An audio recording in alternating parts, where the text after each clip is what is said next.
Good morning students. मेरा नाम अनीता उपाध्याय है और मैं कॉलोनी म्यूनिसिपल सेकेंडरी स्कूल में पढ़ाती हूँ।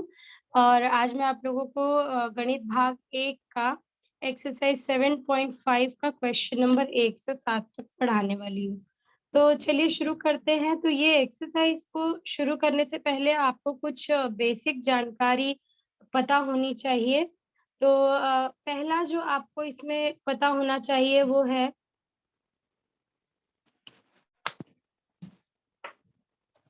फर्स्ट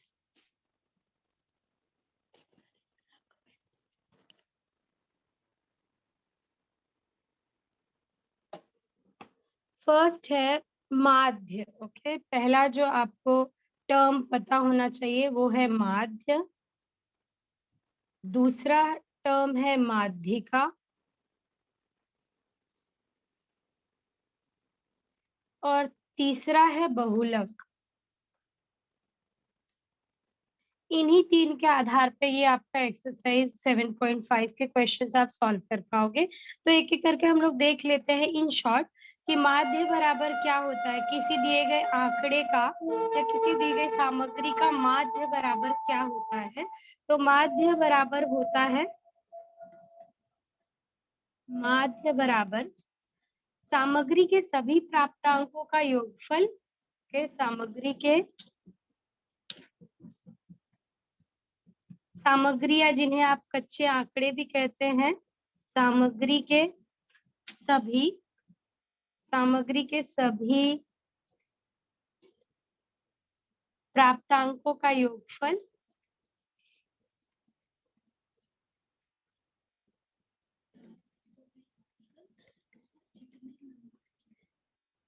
बटे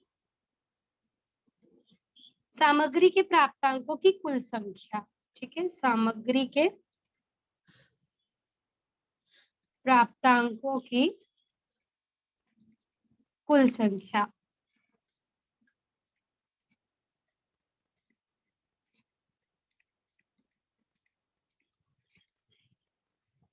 सेकंड जो चीज है वो है माध्यिका। तो माध्यिका ज्ञात करने के लिए आपको क्या करना पड़ता है बच्चों, देखते हैं हम लोग। माध्यिका के लिए आप जो सूत्र उपयोग में लाते हैं वो है, पहले आप समझ लीजिए कि माध्यिका क्या है। ठीक है, कोई भी जो कच्ची जानकारी या कच्चे आंकड़े जो आपको दिए गए हैं, ठीक है, उसको आप क्या करते हो, पहले आरोह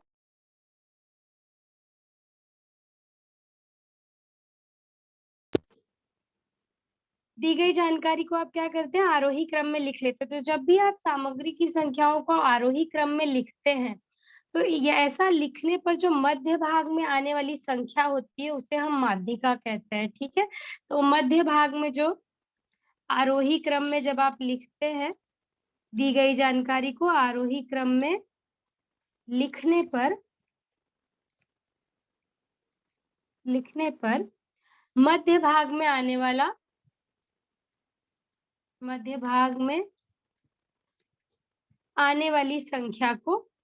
संख्याओं के औसत। ओके, मध्य भाग में आने वाली संख्या जो होती है वो माध्यिका होती है। उसके बाद है बहुलक। तीसरा जो टर्म आपको है इसमें वो है बहुलक। तो बहुलक क्या है बच्चों, बहुलक होता है जब सामग्री में जो संख्या, ठीक है, सामग्री में सर्वाधिक बार आने वाला प्राप्तांक या जो संख्या सबसे अधिक बार आती है वो आपका बहुलक होता है। तो क्या है, सामग्री में या आंकड़ों में दी गई जानकारी में या सामग्री में सबसे अधिक बार आने वाला प्राप्तांक या सर्वाधिक आने वाला प्राप्तांक। तो ये तीन चीजें आपको पता होंगी तो ये एक्सरसाइज आप बहुत ही इजीली सॉल्व कर पाओगे बच्चों। तो हम लोग अपने एक्सरसाइज की तरफ बढ़ते हैं। Question number 1।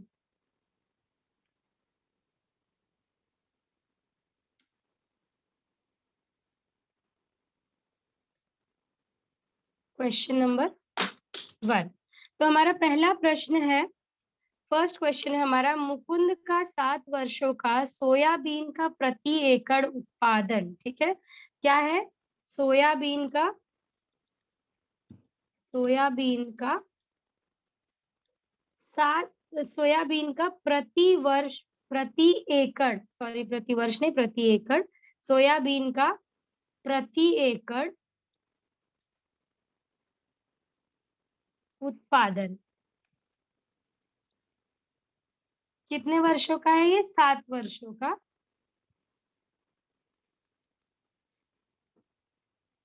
ओके, ये जो कि क्विंटल में दिया गया है वो क्रमशः क्या है? 10 क्विंटल, 7 क्विंटल, 5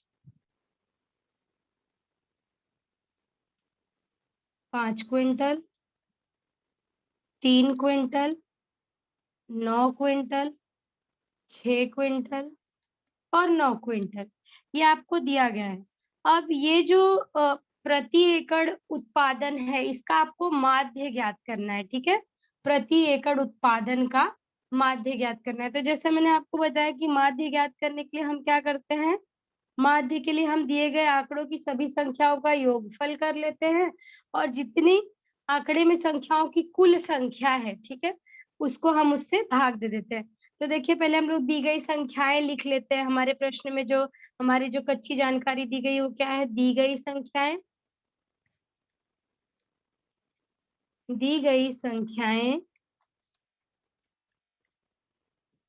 ये बराबर है 10, 7, 5, 3, 9, 6 और 9। अब आप माध्य ज्ञात करने के लिए क्या करेंगे? माध्य, या जिसे हम एक्स बार से दर्शाते हैं, ओके, एक्स बार, ये इक्वल टू होता है सामग्री के सभी प्राप्तांकों का योगफल, सामग्री के सभी प्राप्तांकों का योगफल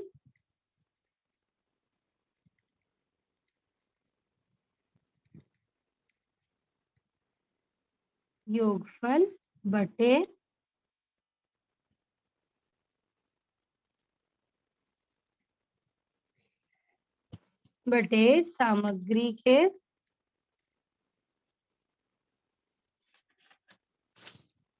सामग्री के प्राप्तांकों की कुल संख्या।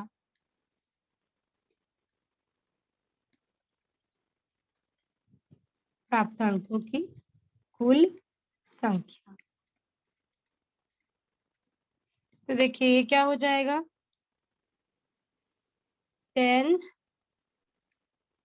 + 7 + 5 + 3 + 9 + 6 + 9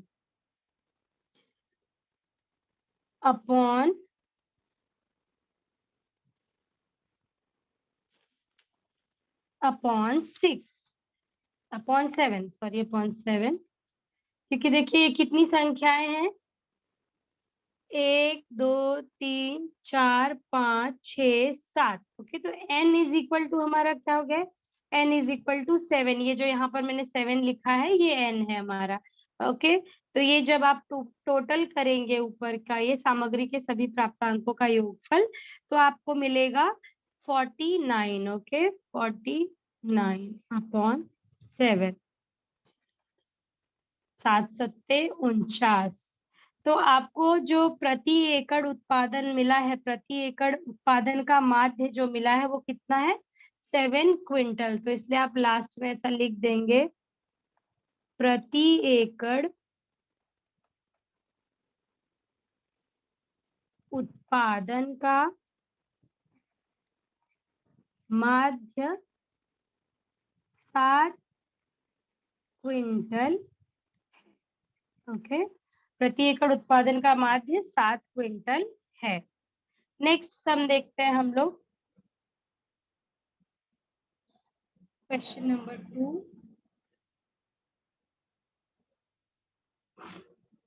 दूसरा प्रश्न है हमारा, एक जानकारी दी गई है, उसमें आपको माध्यिका ज्ञात करना है। ओके, एक जानकारी आपको दी गई है, उसमें माध्यिका ज्ञात करनी है। तो जानकारी क्या क्या दी गई है आपको? जानकारी है आपकी 59, 75, 68, 70, 74, 75 और 80। ओके, तो जैसे मैंने आप लोग को बताया था कि माध्यिका ज्ञात करने के लिए सबसे पहले आपको क्या करना है, आरोही क्रम में लिख लेना है। ओके, आरोही क्रम में लिख लीजिए पहले। तो आरोही क्रम में आप लिखेंगे तो ऐसा लिखना है आपको, दी गई संख्याओं का आरोही क्रम।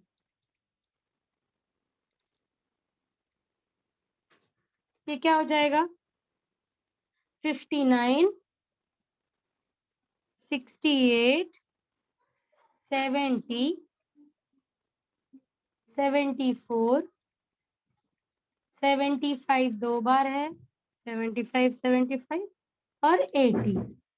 ओके, अब हमारे कुल प्रेक्षण कितने हैं? ठीक है, सबसे पहले देख लीजिए हमारे कुल प्रेक्षण कितने हैं,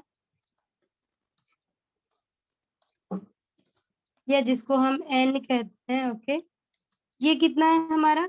ये टोटल 7 है। ठीक है, टोटल कितना है हमारा? 7 है।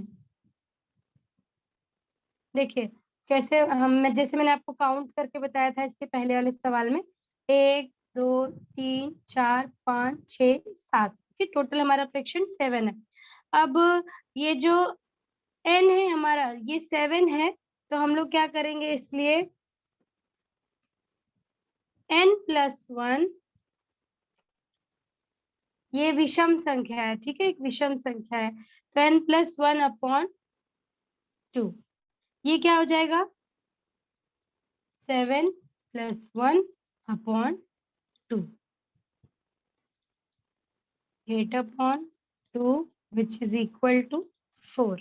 ठीक है, तो दिया गया जो प्रेक्षण है, ये प्रेक्षण जो हमारी इस पूरे इस प्रेक्षण का माध्यिका जो है, ये जो हमको संख्याएं दी गई, इसकी माध्यिका जो है वो 4th नंबर है। 4th नंबर पे जो संख्या है वो है, तो हमारी 4th नंबर पे संख्या कौन सी है? देखिए, पहला, दूसरा, तीसरा, चौथा। तो 74 जो है ये हमारा क्या है? माध्यिका है। आपको ऐसा लिखना है कि चौथा प्रेक्षण जो है वो माध्यिका है, और जो चौथे नंबर पे संख्या दी गई है वो 74 है। इसलिए माध्यिका कितनी है? माध्यिका बराबर 74। Okay, so this was your second question.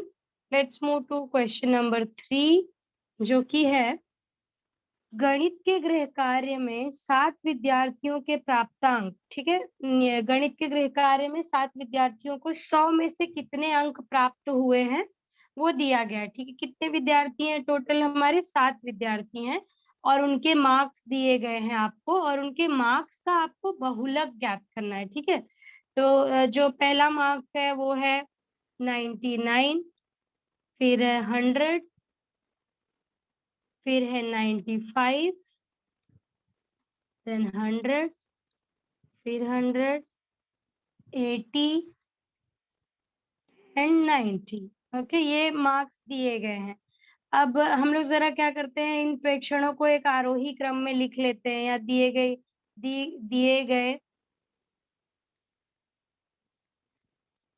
गए प्राप्तांकों का आरोही क्रम।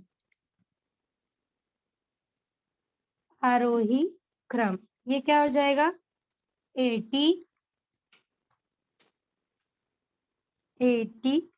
90, 95,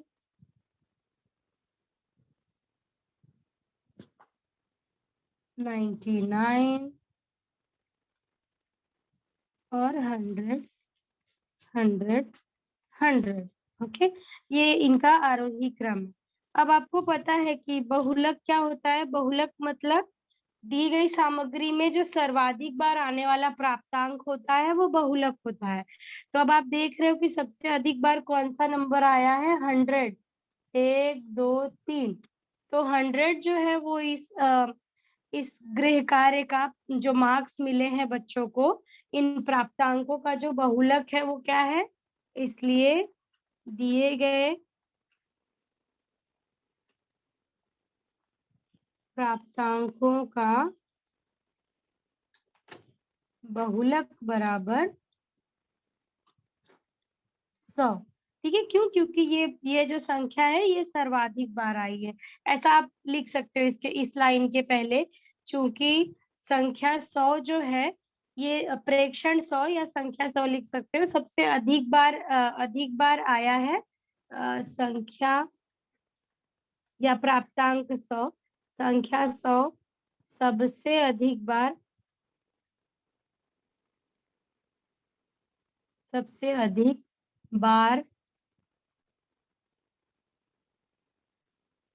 है। ओके, इसलिए दिए गए प्राप्तांकों का बहुलक बराबर 100 अंक है। नेक्स्ट क्वेश्चन देखते हैं, क्वेश्चन नंबर 4।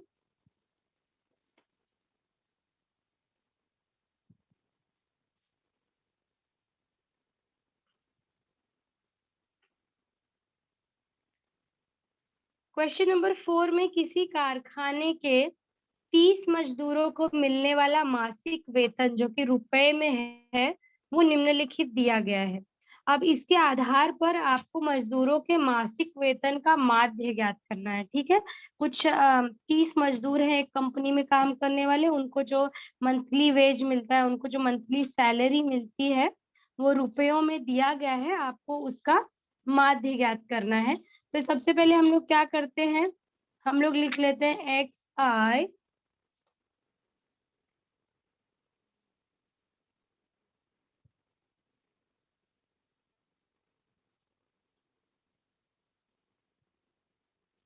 उसके बाद FI,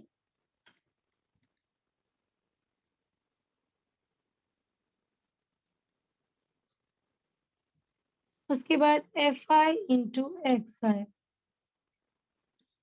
ओके, इसके आधार पे हम लोग ये सम सॉल्व करेंगे, देखते हैं। तो पहला जो है 30,000, ठीक है, सॉरी 3,000, 3,000, फिर है 4,000, फिर है 5,000, 6,000, 7,000, 8,000 और 9,000। अब यहाँ जो कच्ची जानकारी दी गई है, ये सेम संख्याएं 30 बार लिखी हुई हैं, उसको थोड़ा सा यहाँ मैं लिखूंगी, अगर तो समय ज्यादा जाएगा, इसलिए मैं डायरेक्ट यहाँ पे काउंट करके लिख दे रही हूँ बच्चों। तो देखिए 3,000 कितनी बार आया हुआ है आपके कच्चे आंकड़े में, वो आपको गिनना है और यहाँ पर लिखना है। तो जब आप गिनेंगे तो ये है 8 बार। आपका ये 30 मजदूरों का है, तो आपका यदि FI 30 आता है, मतलब आपने काउंटिंग बराबर की है। ओके, फिर 4,000 है 7 टाइम्स 4,000, जो पाने वाले 4,000 वेतन पाने वाले कितने मजदूर है? 7 मजदूर है। 5,000 पाने वाले 5 मजदूर है। 6,000 पाने वाले 4 मजदूर है। 7,000 पाने वाले 3 मजदूर है। 8,000 पाने वाले 2 मजदूर हैं और 9,000 पाने वाला केवल 1 मजदूर है। ओके, अब जब आप इसका टोटल करेंगे, ठीक है, इसको कहते हैं समेशन FI या सम ऑफ FI। तो सम ऑफ FI जो है वो आता है 30। ओके, सम ऑफ FI 30, मतलब टोटल कितने मजदूर हैं आपके? 30 मजदूर हैं। अब यहाँ पे आपको क्या करना है, ये FI इंटू XI करना है आपको, FI इंटू XI। तो पहला वाला देखिए क्या है, 3,000 इंटू 8, तो 8 त्रिक 24, ये हो गया 24,000। ठीक, उसके बाद है 7, 400, 4,000 इंटू 7, 7 चौक 28। 28,000। फिर है 5,000 इंटू 5, 5 पचे 25, 25,000। फिर है 6,000 इंटू 4, 6 चौक 24, 24,000। उसके बाद है 7,000 इंटू 3, 7 त्रिक 21, 21,000। देन 8,000 इंटू 2, 8 दूनी 16, 16,000। And last one is 9,000 into 1, that is 9,000.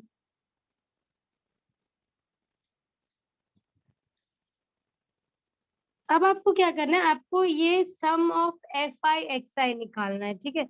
Some of f i into x i is equal to, आपको इन सबको जोड़ देना है जितना आपको यहाँ पर मिला है। ये आपको जो मिला है 24,000, फिर आपको मिला है 28,000, फिर आपको मिला है 25,000, फिर मिला है 24,000,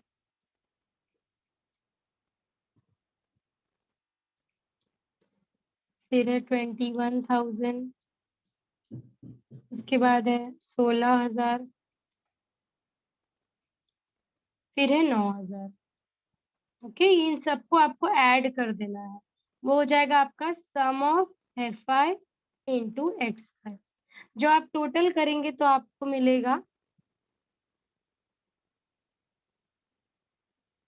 1,47,000। ओके, अब आपको क्या ज्ञात करना है, माध्य ज्ञात करना है। तो माध्य मैंने आप लोग को बताया बच्चों, माध्य क्या होता है, माध्य आपका होता है प्राप्तांकों के सभी, सामग्री के प्राप्तांकों की का योगफल, ठीक है। जितने भी आपको आपके पास जितने भी प्राप्तांक हैं या जो भी आंकड़े दिए गए उन सबका योगफल बटे प्राप्तांकों की कुल संख्या। तो आपको योगफल कितना है, आपको योगफल ये आया है, और आपके प्राप्तांकों की कुल संख्या कितनी है, इतनी है। टोटल आपके कितने मजदूर है, 30 मजदूर है, और उन सभी को मिलने वाला जो वेतन है वो इतना आया है ये। तो आपको क्या करना है, यहाँ पे लिखना है माध्य, या जिसे हम कहते हैं x bar, is equal to sum of f i into x i upon sum of f i. तो आपका ये क्या है, 1,47,000 अपॉन 30।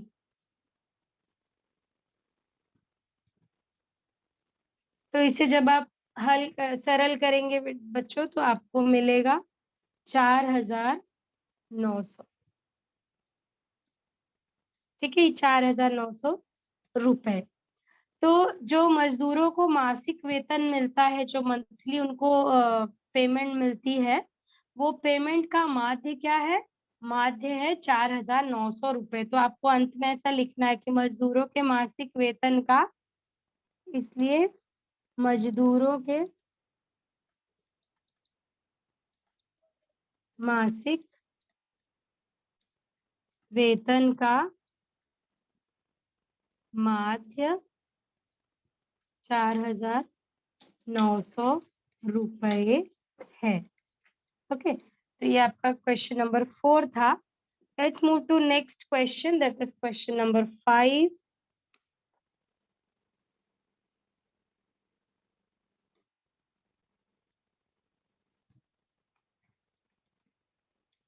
क्वेश्चन नंबर 5 है, किसी टोकरी में रखे गए 10 टमाटरों का द्रव्यमान, ठीक है, 10 टमाटरों का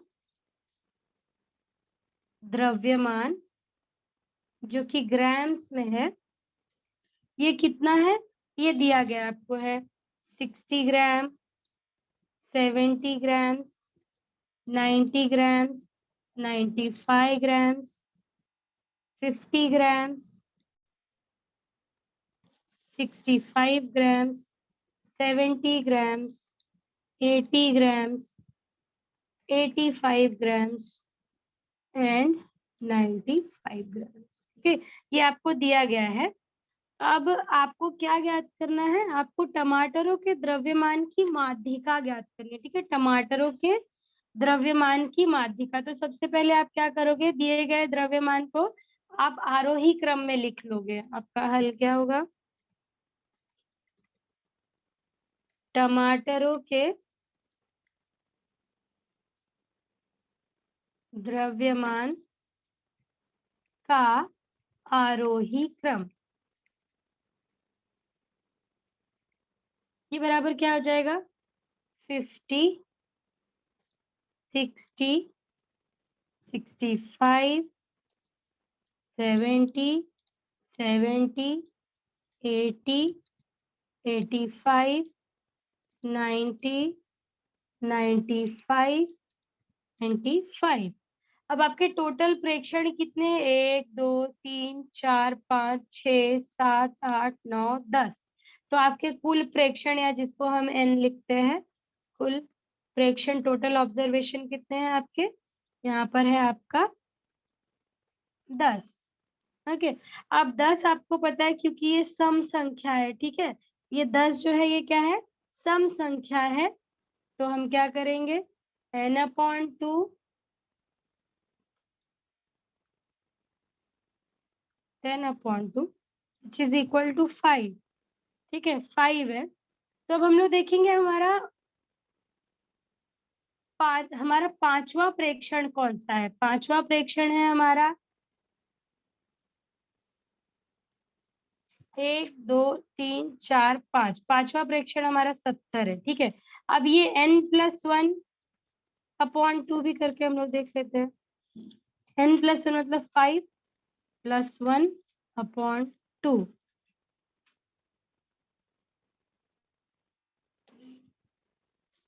सॉरी, n+1/2 नहीं, n+1। Just a second.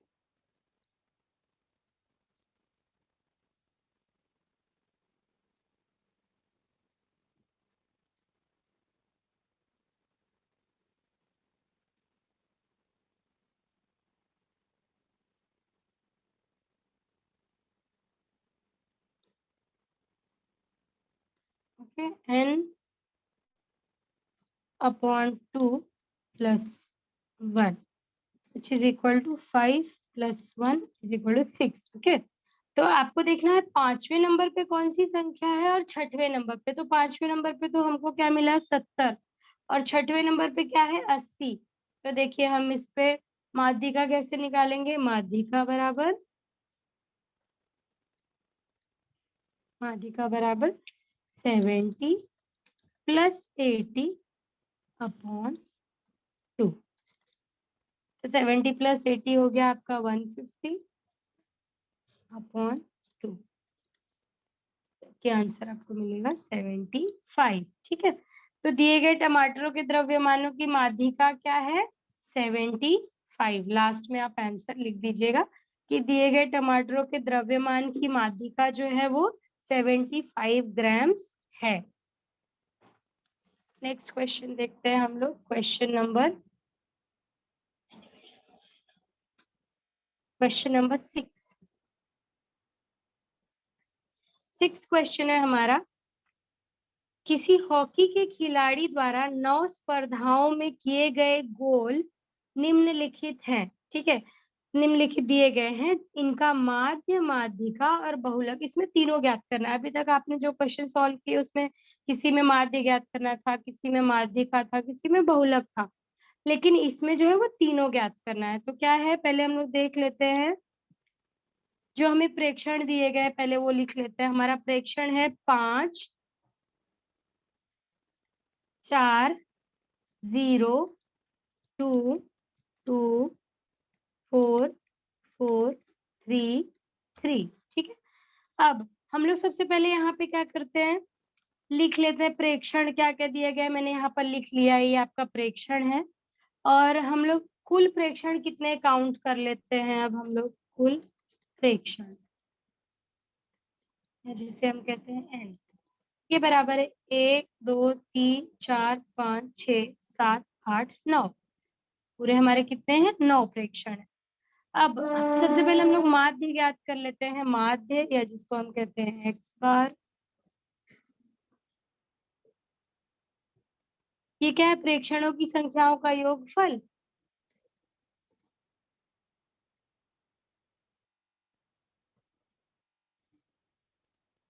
संख्याओं का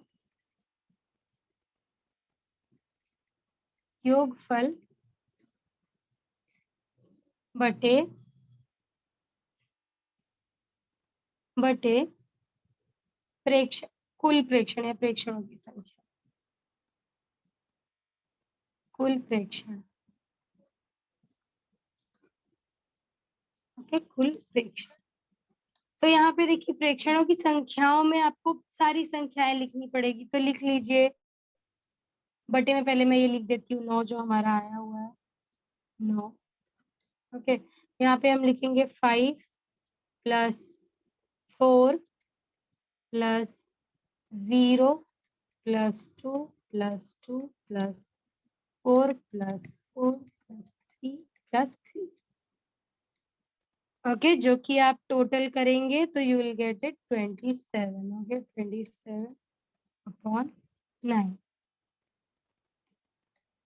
9 त्रिक 27। तो आपको ये इसका माध्य क्या मिलेगा? जो हॉकी का जो खिलाड़ी है जिसने 9 स्पर्धाओं में ये गोल किए हैं, जो ये सारे गोल जो हैं, इन गोल का माध्य आपको जो मिला वो कितना मिला? माध्य बराबर 3 मिला आपको। ओके, इस तरह से आपको लिख देना है। अब आपका लास्ट क्वेश्चन है क्वेश्चन नंबर 7। क्वेश्चन नंबर 7 में आपको, question number 7,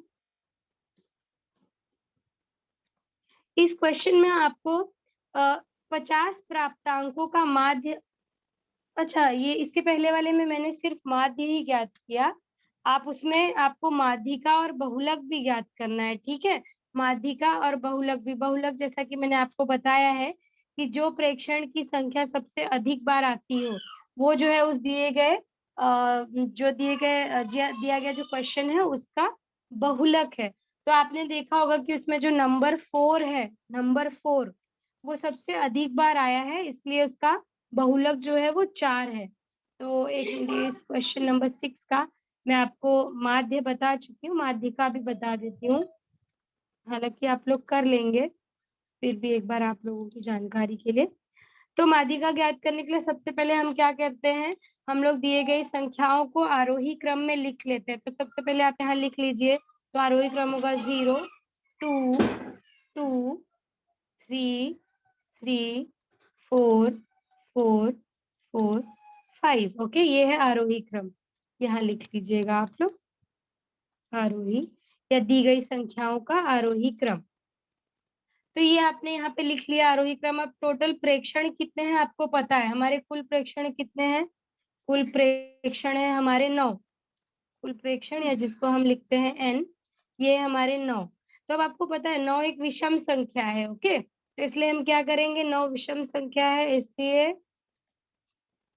n plus 1 upon 2, ये हो जाएगा आपका 9 plus 1 upon 2 which is equal to 10 upon 2, हो जाएगा 5 5। ओके, 2 बचे 10। तो अब आपको देखना है कि पांचवी संख्या कौन सी है। 1 2 3 4 5। ओके, पांचवी संख्या आपकी कौन सी है? 3 है। तो यहाँ पे आपको लिख देना है, इसलिए दिए गए दी गई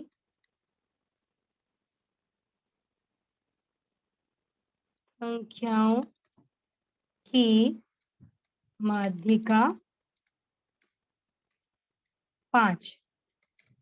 ओके, अब इसमें अब बहुलक आपको मालूम है, जो संख्या सबसे ज्यादा बार आती है वो भी बता देती हूँ। तो देख लीजिए, सबसे ज्यादा बार आपकी संख्या 4 जो है ये 3 बार आई है, इसीलिए दिए गए जो आंकड़े हैं इन आंकड़ों का बहुलक जो है वो 4 है। ठीक है, अब एक लास्ट क्वेश्चन बचा हुआ है जो कि है क्वेश्चन नंबर 7।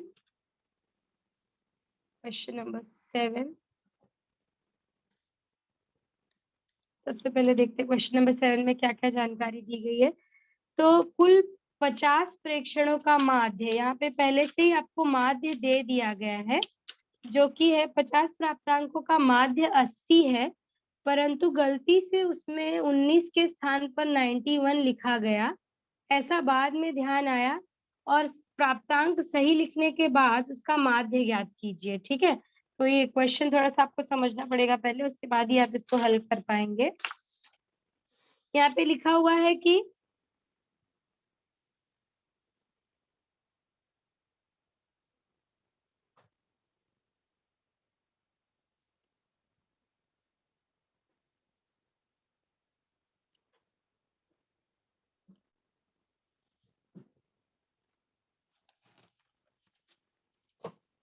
इस क्वेश्चन में लिखा है कि कुल 50 प्रेक्षणों का माध्य 80 आया था, परंतु जांचने के बाद ज्ञात हुआ कि प्रेक्षण नंबर 19 के स्थान पे, ठीक है?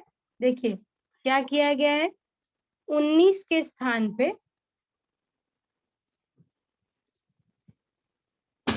19 के स्थान पर 91 लिख दिया गया है। अब ये 1919 लिखते हैं, यहाँ पे 91 लिख दिया गया है, ऐसी गलती हो गई है। तो सही प्रेक्षण लिखने पर वास्तविक माध्य ज्ञात करना है। यदि आप सही प्रेक्षण लिखेंगे तो माध्य क्या आएगा वो आपको लिखना है। देखिए, तो सबसे पहले आपको लिखना है कि टोटल प्रेक्षण आपके कितने हैं या कुल प्रेक्षण कितने हैं, जो कि आपके प्रश्न में दिया गया है। आपके कुल प्रेक्षण बराबर 50, ठीक है?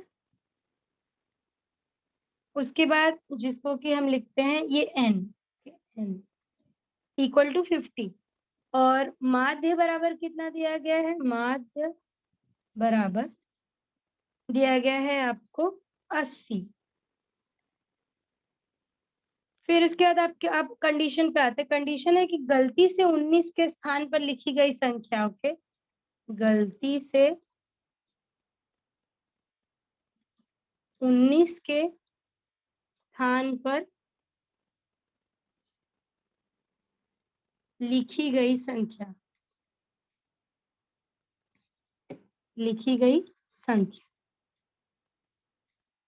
19 के स्थान पे क्या लिख दिया? 91। अब देखते हैं हम लोग कि यदि 91 लिख दिया तो ये प्रेक्षण में कितना वृद्धि हुआ, ठीक है? तो आप यहाँ पे लिखेंगे, इसलिए प्रेक्षणों के योगफल में प्रेक्षणों के योगफल में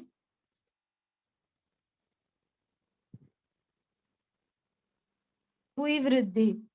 कितनी वृद्धि हुई?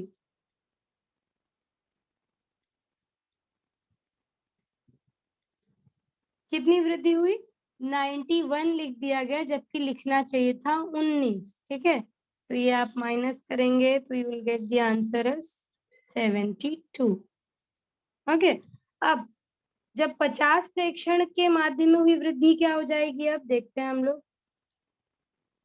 50 प्रेक्षणों के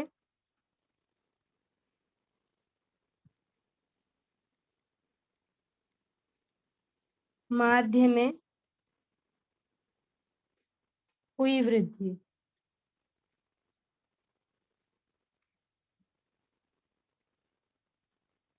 क्या है? 72 अपॉन 50।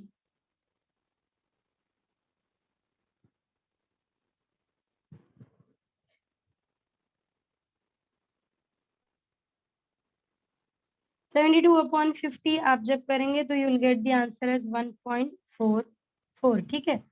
तो कितनी वृद्धि हुई है? 1.44 की वृद्धि हुई है। अब हमारा वास्तविक माध्य क्या था? हमको वास्तविक माध्य ज्ञात करना है, तो हमारा वास्तविक माध्य क्या आ जाएगा? जो ये वृद्धि हुई है, यदि आप उसको माइनस कर देंगे आपका जो 80 माध्य है 50 प्रेक्षण वाला, तो उसमें से जब आप इसको ये वृद्धि को माइनस कर देंगे you will get the answer वास्तविक माध्य के। वास्तविक माध्य ये बराबर है 80 माइनस 1.44। 44, जिसको आप लिख सकते हैं 80.00 माइनस 1.44। आपको उत्तर मिलेगा 78.56। ओके, तो आपका वास्तविक माध्य जो आएगा वो होगा 78.56। ओके, तो ये था आपका एक्सरसाइज 7.5 का question number 1 to 7। I hope आप लोगों को ये सब अच्छे से समझ गया है। अगर कोई डाउट होगा तो आप लोग पूछ सकते हैं। सर मेरा हो गया है question number 1 to 7।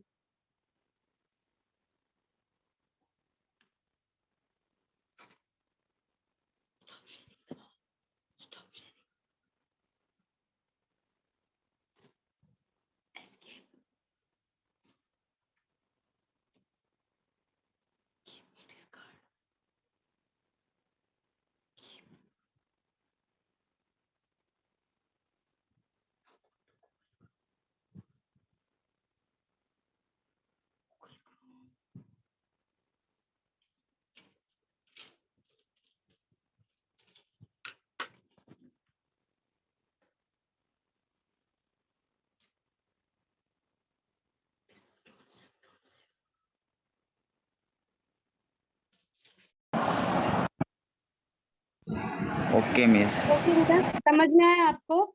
Yes miss, thank you आपको मिस। काउंट कर लीजिए कि इस प्रश्न में 3000 कितनी बार आया है, 4000 कितनी बार आया है, तो उसकी फ्रीक्वेंसी है, जो FI है ना, FI मतलब फ्रीक्वेंसी, वो कितनी बार वो संख्या आई है उसमें। ठीक है, ओके मिस।